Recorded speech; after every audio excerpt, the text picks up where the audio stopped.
Fala, pessoal!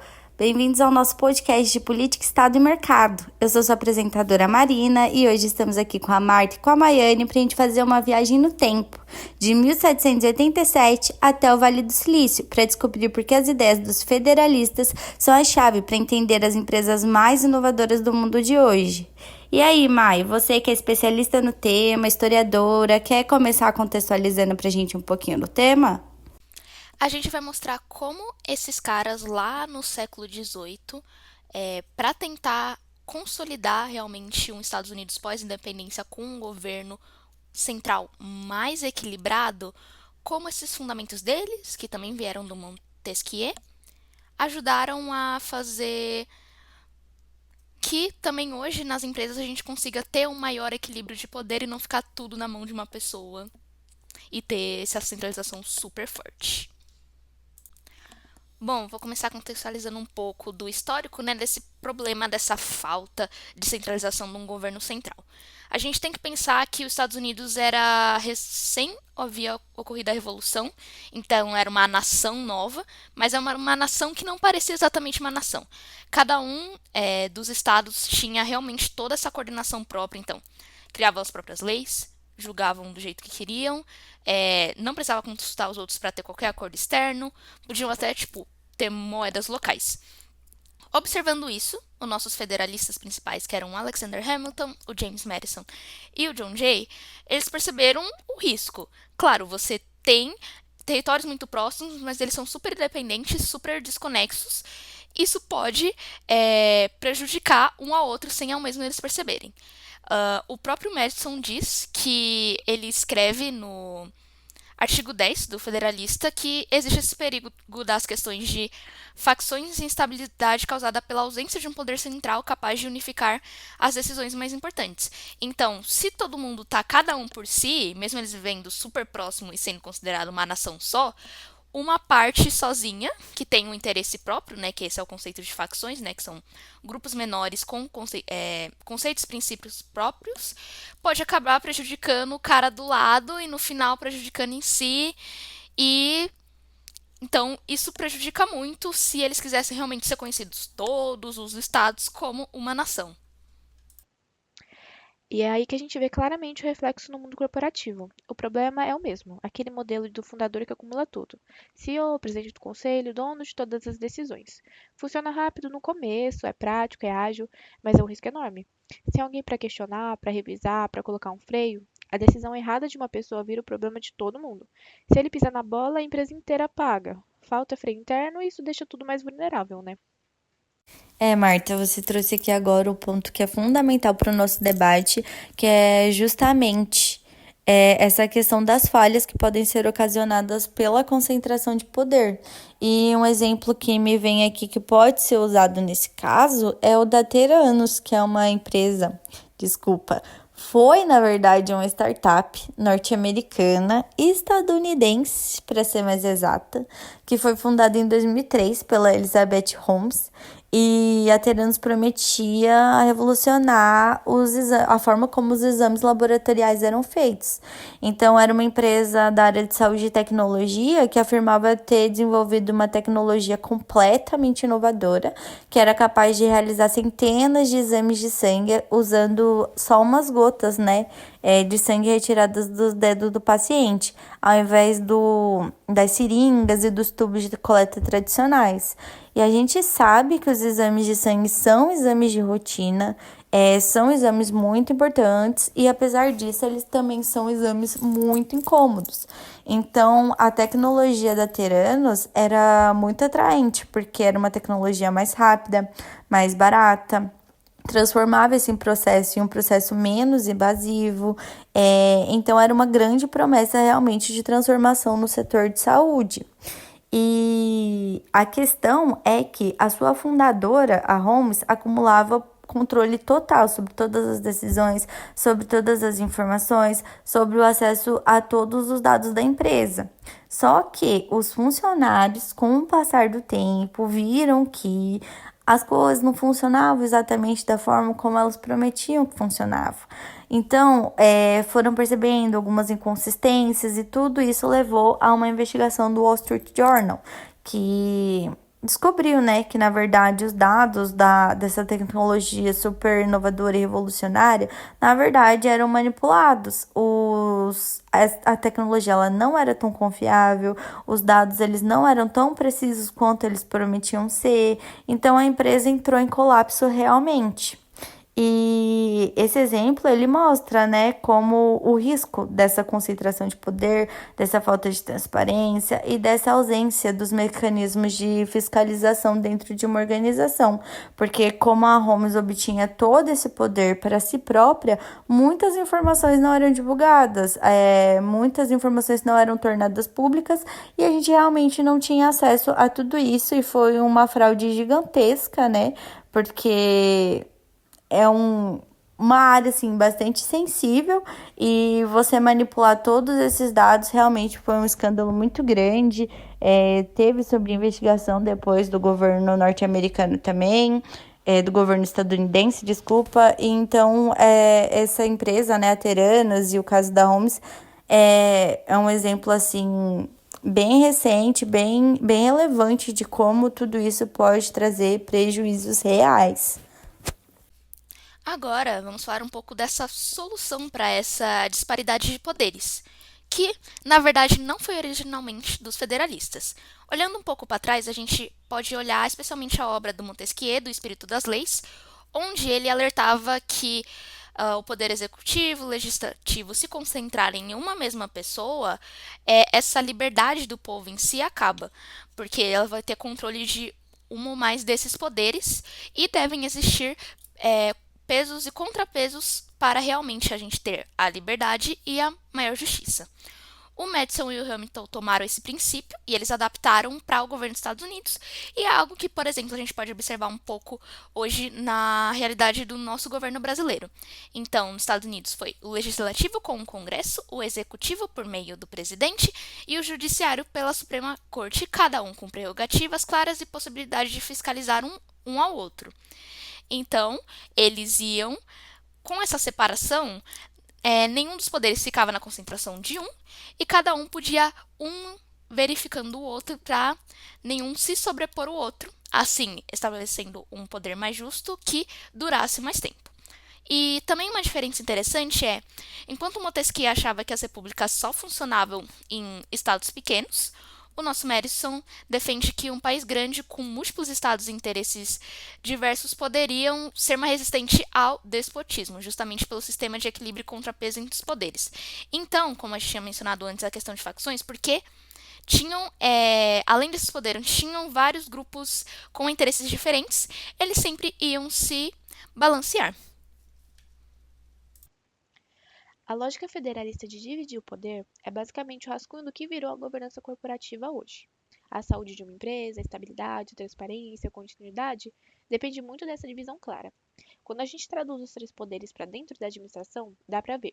O legislativo, o conselho da administração, que define estratégia, políticas e limites, são as leis da empresa.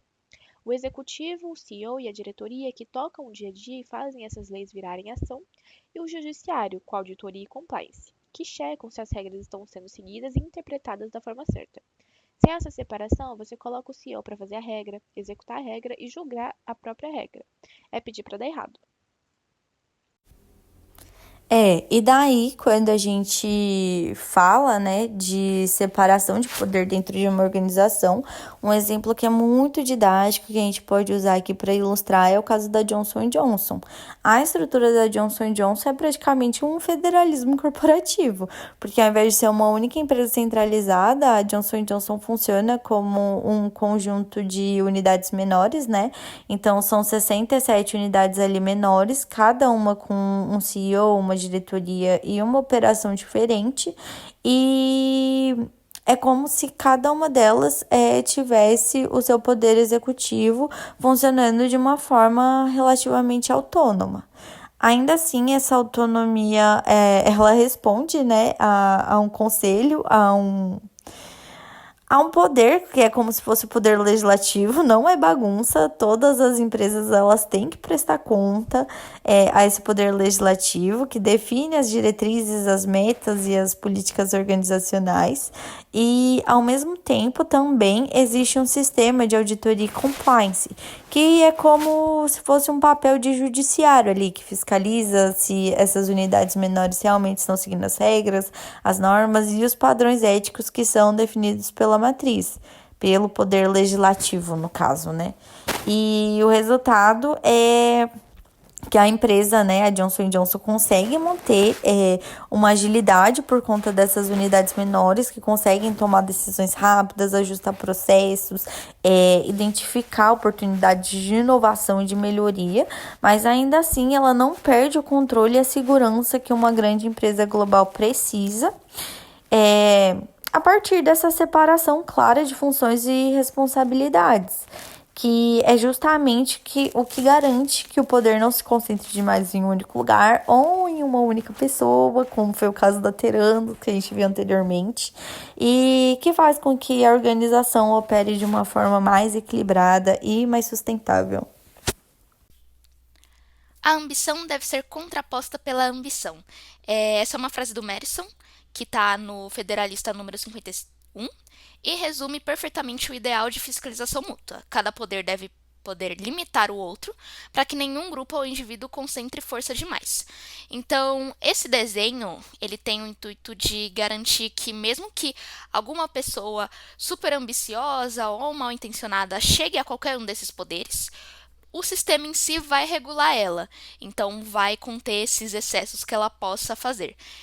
O Montesquieu também alerta para esse risco para esse tipo de modelo. Os tiranos têm apenas uma paixão, a de dominar, e essa não tolera restrições. Então, essa arquitetura federalista feita por eles cria esses dispositivos de bloquear esses abusos que algumas pessoas individuais possam fazer. Então, pode ser por meio de um veto presidencial, pode ser por meio de revisões judiciais e também pode ser por meio da capacidade do Congresso de destituir membros do Executivo. Então, tudo isso, com cada um desses checks and balances, eles podem restringir ao outro para que nenhum poder sobressaia sobre o outro. Se a separação de poderes define quem faz o quê, conselho de um lado, CEO do outro, o check and balance é o que garante que um fiscaliza o outro. No mundo corporativo, o principal mecanismo hoje e o que virou quase exigência do mercado é separar os cargos de CEO e presidente do conselho. O CEO não pode ser o juiz de si mesmo. Quando o presidente do conselho é independente ou não executivo, ele consegue dar orientação estratégica sem estar preso às operações do dia a dia. É o contrapeso perfeito. O CEO opera, o conselho supervisiona. Isso protege a empresa contra decisões impulsivas ou concentradas demais. Nossa, Marta, perfeita colocação. E essa demanda, né, por separar os cargos do CEO e do presidente é uma demanda que já não é mais algo teórico, é uma demanda que já está acontecendo e que já reflete nas maiores empresas do mundo. Um exemplo é o caso da Tesla, que o próprio Elon Musk, que acumulava um poder gigantesco, era literalmente o rosto da empresa, o principal tomador de decisões, o CEO, ainda presidiu o conselho. E isso, na prática, significa que ele supervisionava ele mesmo. Mas quando ocorreram os problemas de divulgação de informações ao mercado, a SEC, né, que é a Comissão de Valores Imobiliários norte-americana, que é o órgão responsável por fiscalizar essas empresas de capital aberto, ou seja, as empresas que têm ações na bolsa, que garante com que os investidores recebam as informações corretas e completas, interveio e determinou que a Tesla separasse formalmente esses papéis. Então, até uma empresa que é líder em tecnologia, altamente inovadora, que tem um CEO extremamente influente, precisou adotar mecanismos mais fortes realmente de fiscalização, fazendo essa separação do cargo de CEO e de presidente. Então, realmente já é um movimento, é uma demanda que a gente já pode ver em casos práticos em grandes empresas reconhecidas globalmente. O federalismo corporativo no dia a dia é basicamente descentralizar o poder para ganhar velocidade e inovação. A Netflix é um ótimo exemplo disso. A cultura de freedom and responsibility funciona como se cada time fosse um pequeno estado com autonomia total para decidir. Mas essa liberdade ela vem junto com um nível alto de responsabilidade. Se o time não entrega, o resultado veta automaticamente. É um check and balance moderno. A ambição do time por autonomia se equilibra com a ambição da empresa por performance. Outro exemplo muito legal que a gente pode citar aqui que se assemelha, né, é o caso do Spotify, que criou um modelo organizacional que é praticamente uma miniatura do federalismo, né, aplicado ao ambiente corporativo, o federalismo corporativo, como a gente falou anteriormente, né? E no Spotify eles criaram como se fossem squads que funcionam como se fossem estados autônomos. Então são equipes pequenas, multidisciplinares, que têm uma liberdade para tomar as decisões rápidas, desenvolver funcionalidades, testar ideias, identificar possibilidades de inovação, que pode ajustar seus processos de acordo com as necessidades de cada produto, do que está sendo desenvolvido ali, do serviço, enfim. E cada squad ele tem um foco e uma autonomia operacional, uma certa independência realmente para se autogovernar ali, mas essa autonomia ainda assim ela é limitada de certa maneira, porque existe também um outro time, os chapters, que fazem como se fosse um papel de um judiciário corporativo, sabe? Eles reúnem as pessoas com uma mesma especialidade, então desenvolvedores, designers e analistas, e que garante com que todos os squads estejam seguindo o padrão de qualidade do Spotify, além das boas práticas e dos valores da empresa. Então, esse modelo de organização ele garante com que mesmo com a autonomia, os squads eles não se desviem das diretrizes, né, que mantêm a organização, né, o Spotify funcionando de uma forma coerente. Então, ao mesmo tempo que há uma liberdade para inovação, para adaptação de processos, com uma estrutura, né, realmente que mantém a liberdade criativa do time, ainda assim existe um outro time que mantém a qualidade e a consistência dos processos e dos serviços do Spotify. Então é exatamente esse equilíbrio do federalismo que agora é transpassado e aplicado nas empresas. Justamente isso, é uma descentralização, né, dos poderes, mas ainda assim tem um senso de responsabilidade e uma autonomia com supervisão. Retomando novamente um pouco mais do lado histórico, o conceito do federalismo é de ser uma sociedade sobre sociedades. Então, cada estado específico tem uma certa autonomia, mas um consenso sobre temas essenciais: defesa, moeda, tratados internacionais. Então, essa lógica migra hoje para empresas. A gente tem, por exemplo, a Google, que diz que a genialidade só não mora no topo, então distribui a autoridade para ter inovações. E a gente vê isso em vários lugares, de distribuir as decisões importantes dentro de filiais, dentro de departamentos e até mesmo dentro de times. Isso tem o intuito de, ao distribuir esse poder, as pessoas podem ter uma certa autonomia, mas elas seguindo o planejamento estratégico que a gente sempre comenta muito em administração principal, mas tendo a autoridade e o poder para fazer decisões próprias que são de mais interesse para esse pequeno time. Os números mostram que esse equilíbrio de poder não é só teoria política, é estratégia de negócios mesmo. Empresas com autonomia bem distribuída e sistemas fortes de fiscalização tendem a ser mais resistentes e mais saudáveis. Os dados são claros, elas têm 36% mais satisfação dos colaboradores e se recuperam 40% mais rápido de crises. Esse modelo funciona porque junta duas coisas que parecem opostas, mas não são: agilidade com segurança. Agora falando sobre a principal crítica dos federalistas, tanto que os chamados antifederalistas comentavam bastante, é que essa divisão de poder, ela paralisa decisões e ela gera conflitos intermináveis, além de ela ser extremamente lenta. Isso a gente consegue observar um pouco na nossa realidade de governo de realmente as coisas andam um pouco mais devagar.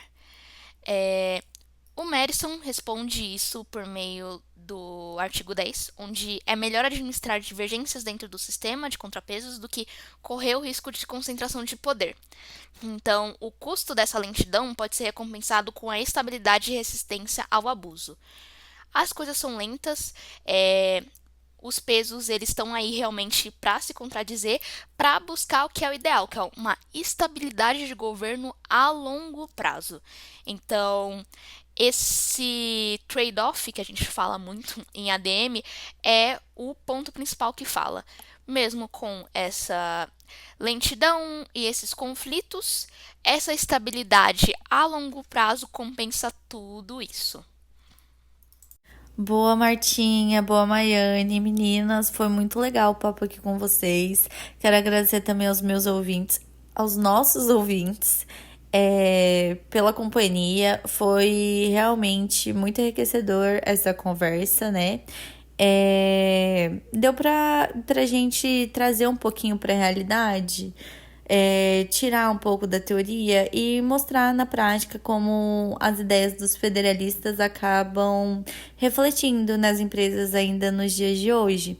Então, quando você tiver em um projeto, uma empresa, lembre-se, nem sempre a centralização de poder é a melhor alternativa. Na verdade, não é a melhor alternativa, não tá nem perto disso. A distribuição dos poderes, o empoderamento da sua equipe e a fiscalização é a chave para o sucesso de toda empresa. É isso, pessoal. Agradeço a companhia. Até uma próxima.